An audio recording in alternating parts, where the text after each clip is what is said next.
Tayo galing kay ano? Sino yun? Yung sa kawayan na nahati. Oh. Hindi ako totoo yun. Kaya ang totoo niyan sa Bible, tayo ho'y galing kay Adan. At si Adan galing sa Diyos. Amen? Yan. So malinaw po yan mga kapatid. At sa pasimula ay kasama ng Diyos ang salita. Nilikha ang lahat ng bagay sa pamamagitan niya at walang anumang nalikha nang hindi sa pamamagitan niya. Kaya lahat po ng bagay sa mundong ito, lahat na nakikita natin, puno, damo, tubig, lahat po ng yan, lupa, ang lumikha ang Panginoon Kristo. Amen? Palakpakan natin ang ating Diyos. At saan galing ang buhay natin? Ang sabi ng verse 4, nasa Kanya ang buhay at ang buhay ay siyang ilaw ng sangkatauhan. Nagliliwanag sa kadiliman ng ilaw at hindi ito nagapi kailanman ng kadiliman. Amen? Mga kapatid, ang buhay po nating lahat ay galing sa Diyos. Amen?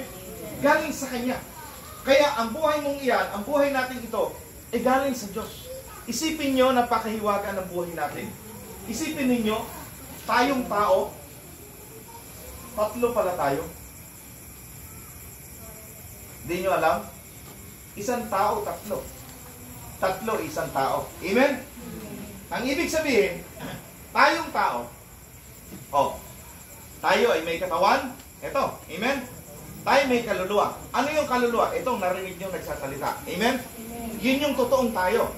Ang kaluluwa ay may nakakikita, nakakaramdam, nakakaamoy, nakakalasa, nakakarinig. Amen? Yun yung kaluluwa. At yung katawang ito, galing sa lupa yan. Si Adan galing sa lupa. Kaya itong katawang ito, namamatay ito. Amen? Kahit gaano kayaman at isang tao, gaano kasikat, gaano kapogi, gaano kaganda, isang araw magiging bungo din yan. Amen po ba? Mamamatay tayo. Pansamantala lang tayo sa mundo. Pero ang hindi mamamatay, hindi ka mamamatay. Lahat tayo, ang kaluluwa natin, hindi na mamamatay. Amen? Amen. Kaya pag umalis itong kaluluwa natin sa ating katawan, mamamatay ang katawang ito. Amen? Amen. At ano yung pangatlo? Espiritu. Amen? Ang espiritu ay galing sa Diyos. Amen? Kaya pag namatay tayo, babalik yung